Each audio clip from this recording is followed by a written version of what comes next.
Yo, what's up guys, Nandra here, welcome to another video. So for this video, like, I always try not to laugh during these, but it always gets so funny whenever I remember exactly, okay, what was it that happened, and then... Alright, so for I think almost every single one of these rune games, with the exception of the one I lost, they were all versus D-Ship. Now D-Ship is a very, very unfavorite matchup for Dragon. I mean, obviously you can win it, because clearly I've been winning these, but it's still very, very unfavored. And I said I was just gonna get ahead and show you guys the last, like, I think 6 or so, no, not 6 or so, like, last 4 or so games, because a lot of times people will go, oh, this match is unfavored, don't play it at all, you can't win it, this, that, and the third. That's not true. Like, you can win matches where you're unfavored to win. I know this because I do this all the time. Because even though a matchup might be unfavored, you can't forget that your opponent is human. Like, if you're human, you can make mistakes. You can be wrong about things. Like, and of course, when you're human, never forget the law of conservation of throw. Like, your opponent can throw games that they should have won very, very easily. Like, it only ever takes, like small little things that, like, people, like, might not notice right away. So I'm just going to jump into these games. I'm not gonna show the forest one because the forest one, like, my opponent didn't really, like, punt, but it was just a case of, like, I just had better cards. Alright, so we're just gonna go ahead and start off with this rune one. I believe, well, I don't remember if this was D versus D-Ship or not. I'm pretty sure it was.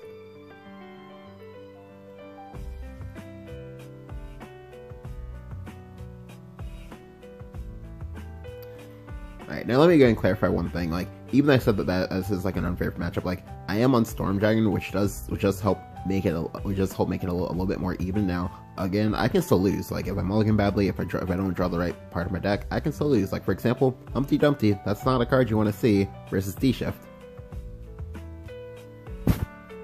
Neither's Tina.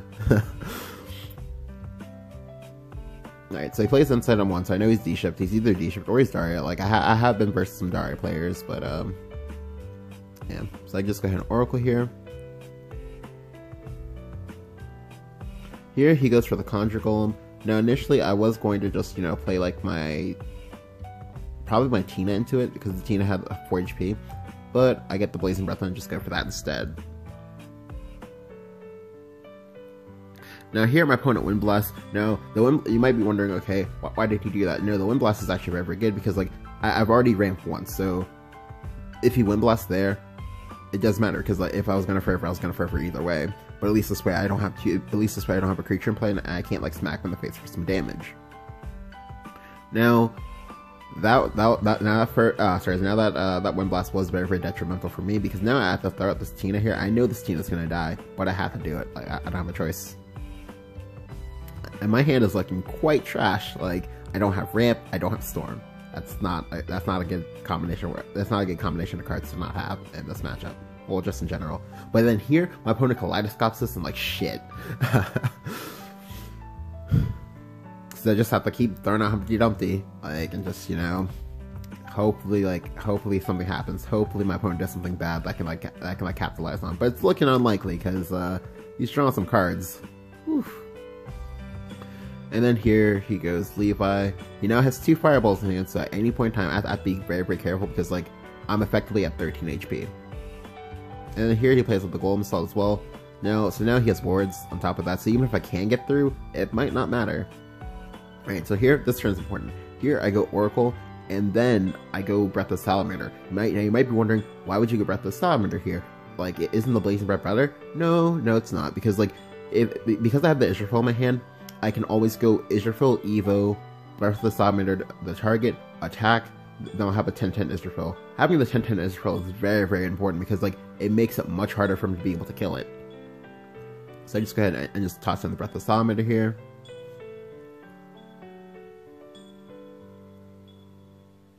Now here, my opponent gets 3rd leave, I'm just like, shit. He also bounces it too,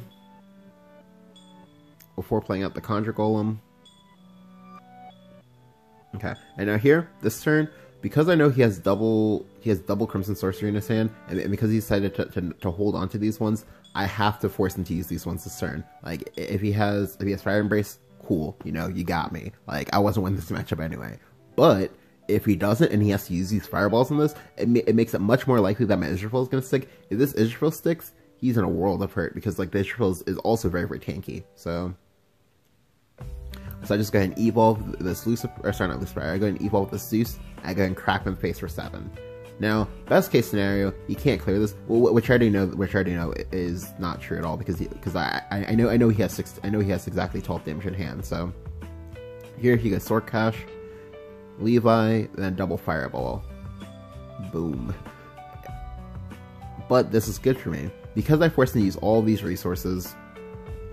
I know that he's most likely not going to be he's most likely not going to shift me this turn.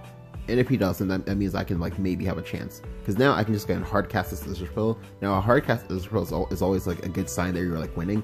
But I choose to do something crazy instead. I choose to go wide by playing Summoner, which gets me Sybil, into Ayala. Now I knew I had a very, very good chance of getting the Sybil, which is why I went for that play, because versus D-Shift you want to try to go wide when possible, just because they only have so much single target removal. But here he Crimson Source my face, then goes D-Shift. I'm like, shit, am I dead?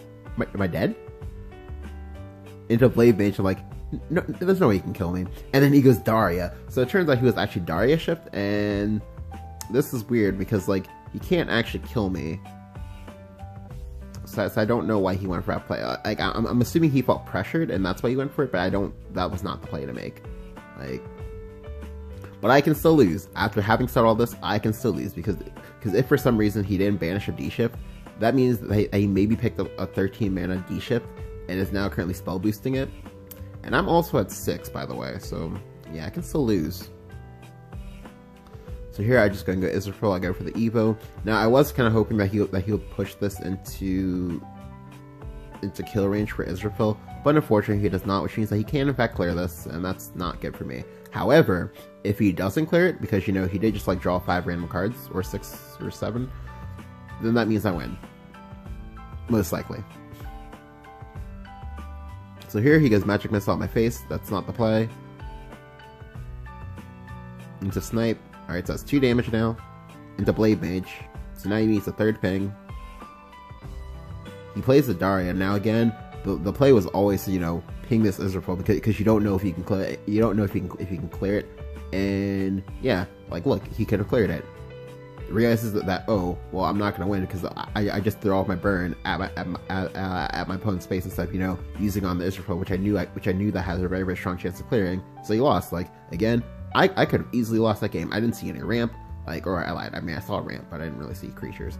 But I literally saw the wrong half of my deck for a very, very dangerous matchup, and I could have lost. I could and should have lost, but I didn't. Because why? Because you always want to play the game out until the last possible second, especially for the next 2 weeks with the event that they have going on. Because if you concede, it vastly reduces the chances of you getting another chest, because you have to be winning games. You can't just be like willy-nilly conceding. Like, I haven't been conceding in any of my games. Ordinarily I usually do, but again I don't for this one, because I find that like when you don't, the chests tend to pop up a lot faster. Like I've only been playing for maybe like an hour today, and I've already gotten like 3 chests, so yeah.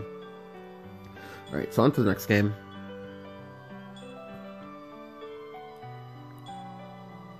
I'm gonna probably save the dragon game for like a separate video, maybe, just because like obviously it's dragon versus dragon style game is a little bit longer than the others, but yeah. So again, also versus D-Shift. At least I'm pretty sure it's D-Shift, I think.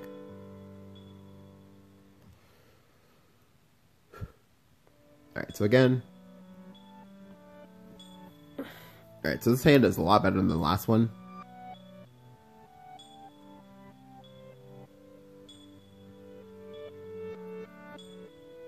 Alright, so ordinarily I would go... Okay, well... ordinarily what I would have done is I would have just gone for Dragon Summoner on 2, but because I drew the second Dragon Summoner already, and I don't have to play any like guessing games, the correct play this turn is next turn is to go Oracle, then transfer that, go double Dragon Summoner, and then after that just like play whatever cards I got off of it, which is nice because that lets me like put out multiple creatures very, very early in a matchup where that's usually not good, or in a matchup where that's usually like very, very difficult to do. And it does get me some early pressure. Now I do have the Scyther in hand, so I already know that this is going to be either pulling Genesis Dragons, Fortes, or Sibyls, most likely Sibyls. So I just go ahead and go double Summoner. One gets me a Sybil as expected. and the other one gets me what? An Ayala. Now getting the second Ayala is very, very good because like Ayala is a creature that like people don't understand when to kill. Yes, I did walk into a K-Glow, but that's fine. Like because now it just means I can go Dragon Summoner, get yet another card, and then go ahead and play Ayala. So I've already pulled out what 3 cards off my deck for free. That's pretty good.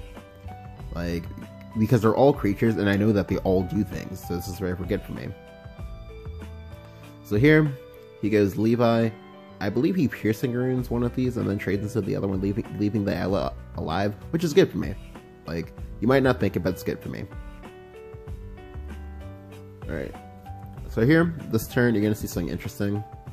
Alright, so because I've already ramped once, I know that the Sybil is going to heal me. Because the Sybil is going to heal me, and because of what my hand is, because I already do have some forms of Storm in my hand, I know that this is the turn where I have to get aggressive. Like, there's no if I trade into the Levi, that's a losing play because I already know he has a Crimson Sorcerer. So that's never the play. The play is always just like go ahead and just jam face. So I go ahead and play Sybil, and then I evolve the Ayala and just crack him in the face for 4.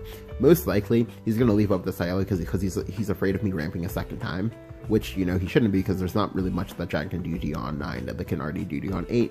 But I'm gonna go ahead and I'm gonna prey on that. So. Here he goes Golem Assault. Now Golem Assault is a little bit of a punish because now he has a ward which prevents me from doing all the things I wanted to do.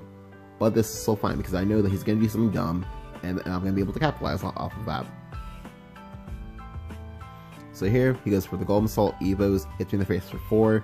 And then he also throws down an enchanted source. I'm like, shit, he's Blade Shift. Okay, so this is kind of scary. But this is fine. This is still fine. I just go ahead and go Sybil. I evolve the Sybil. I play Scyther. I go ahead and trade into the 5/1, and then I go ahead and clear off the 6/2. I made the trades that way, so that way the Sybil has as much HP as possible, and makes it very, very unlikely for it to die to just a singular ping. And again, I get 3 more healing. Now this is also good because if my opponent leaves anything up on board, he's gonna die to Genesis. Here he goes Fate's Hand into Rhyme Wind, and I'm like, well, what face? Huh? And then he also evolves the Snowman. So because he did that, I got kind of scared. I figured it was like Blade Shift. It is Blade. Well, sorry, not Blade Shift. I figured it was like Conjuring Force. So I'm just gonna slam down a Baja here. Now he has to have Fire Embrace. If he has Fire Embrace, he's gonna be in some trouble. He has Piercing Rune into Golem Assault. Plays the Golem. And then also plays a Conjuring on, or sorry, not a Conjuring, and plays an Enchanted Sword on it. Now, yeah, if we had the Conjuring in hand, which I think he did, that would have killed, well, that would have killed me if I didn't, like, clear off these snowmen. So, always, you know, clear when possible. And yeah, so I just go ahead and get the win. Now, obviously, this game was not really as thorough of a game as that first ring game, but you know, things happen. And that one was just like a good idea of why you need to like understand like when it is and you need to get aggressive. I mean, because like I said, like I've won a lot of games. I only lost this one game just because like I thought he was D-shift, and then he turns out to be neutral, and then I had not a good hand. All right, so for this last game for this video, this one's gonna be versus Sword. Now this game, I don't even like my opponent punted this game so fucking hard, like literally should be working in the NFL because of how hard he punted this game. Anyway. So I'm versus Sword. Now, so for this one, because my opponent had points, like I usually try to base high mulligan based off if it's versus Rune. I just always like mulligan as, or at least for right now, I just mulligan as a D-shift because you don't really see neutral Rune that much. If it's Sword, I just like, if they don't have points, then I just like mulligan as they're like ambush aggro. And if they do have some points, I just assume that they're actually neutral Sword. And so keeping the hand that I have now is fine. I mean, obviously I'm going to toss back the Bahamut because, you know, a 10 drop in the early game is not good. But, yeah. So I get the Sahako. The Sahako is less good, but you know, it's decent. Like, we can work with that, maybe. Provided we actually, like, get the 7 mana. Alright, so he does pass turn 1. I do have the Sybil, but I don't have Ramp, so... I also have the Israfil for my Sahako, so this is also nice as well. And here, he confirms my suspicions that he was actually neutral. and I just go and play Summoner. Hopefully the Summoner picks me up an Ayala, but it doesn't. But it does get me another Summoner, that's fine. So here, he plays Cinderella. Because he plays Cinderella here, I now know I'm in trouble, because I'm going to be eating 8, or so I'm going to take a total of 6 damage next turn, and maybe even more. So, but again, it's always possible that my opponent fucks up, does something incorrect, and then we can punish that. So here, he goes Whole Soul Swing. That would be a punt. Like, it's better to just develop creatures that turn, unless of course you know your entire hand is like sword creatures. But let's go and pause here. But considering he redrew like 2 cards, and we're assuming that he probably kept the Cinderella, most likely I don't think his hand is like that of sword creatures, and it's like he should have just, you know, kept developing. Like, sure, I get to take out your Euphoria, but like, let's be real, I was probably always going to be able to take out one and or both of these. So I don't know. But because you punted, that's good, because now I can go ahead and just like, because now I have a board. Like, if he wants to card knights me, that's fine. But here, he goes Albert. That's not the play. That Albert here is never the play. Yeah, because now he slams it in, and now he's in a bad spot, because if I have the Sybil, which, you know, there's a strong chance I do, then now I get to clear his Albert, and I have 2 creatures on board, and the Sybil is at 2 HP, which is good, because it means that now it won't die to card knights. I also get to crack him in the face for 4, and I'm threatening to crack him in the face for 4 more. That's really good when, you know, I have a Forte just, you know, chilling in the back. So here he goes Alwitas, and now he's gonna make the misplay that like he's gonna make the play that like a lot of people play when they play sword, which is to not Evo here. Now obviously like the Evo here is very, very bad, but like there's no way that they're making it I'm letting you make it to 10 mana and have like Evos left. That's not happening. So here I have 3 different options. I can go for the Saha Israfel now, but it's low value, so I think I'm gonna hold off on that. And instead I'm just gonna go ahead and go to 9 mana. Now the other option was to just go ahead and, you know, jam Forte here, and, you know, if he doesn't have a clear for it, then I'm gonna win. But if he does, I'm in a bad spot, because I just used up my last Evo most likely, and I'm only gonna be on 8 mana, so I can't actually do anything. So the play here is to Forever. I want to go ahead and heal, because if I heal, this is soon a good spot, because it means I can't like die to like any form of like cheese or anything like that. So I just go ahead and go Breath of Salamander on this, crack him in the face for 4 more. I want him to interact with this. It's either interact with this or die. And here, he goes Unica into Maisie, into Grimnir. Now, the play here is always 100% to Evo that Maisie. Like, the reason why is because if you don't, it's because if you don't Evo the Maisie, if you don't Evo the Maisie and have second Breath of Salamander, you're still in a dangerous spot, because like again, you know that there's no way that when you make it to 10 mana without giving me an Evo. So like, so again for here, for him to have not Evo'd that was kind of questionable, because like if you Evo that, you get to clear off this 4/1. You get to have 2 creatures above that are above 3 HP. The Dragon player is going to 9 mana. So the only way that they like get you is that they have either Saw Quill plus Evo, or to have like Conflag. But again, like there's nothing saying to him that, you know, oh, I have Conflag. The only thing I'm like maybe telegraphing is that, oh, I have like Saw Quill or maybe like that, just because like that's the most common variant. So here, because he didn't do it, I now get a full clear. I have a 10/8 Israfel. My opponent's chilling at 4 HP, and that's, you know, that's game. The really important thing for that game was just that like my opponent needed to keep developing, and he chose not to, and because he chose not to, like he got punished for it. Like I guarantee you that he most likely had cards in his hand that he could have played there, and that, you know, if he had played them there, that would have been really, really good for him. Like, I don't know, like sometimes you just see people like third games that they easily could have won, and you know, like it happens. But this is why it's important to never like give up like prematurely, unless of course you know they're like extenuating circumstances. Like for example, in that blood game I showed you guys I believe like last week or 2 weeks ago, where the blood player, like he'd already killed, I think it was maybe like one of my Bahamut or something like that, and then he'd already like blown up my Poly as well, and there was no way that I was coming back from that, because I had like 2 cards in hand, he had the 8 cards in hand. There's physically no way I get to come back from that game. But yeah, if you enjoyed the video, go ahead and leave a like, go ahead and hit the subscribe button if you haven't, and I'll catch you guys next time.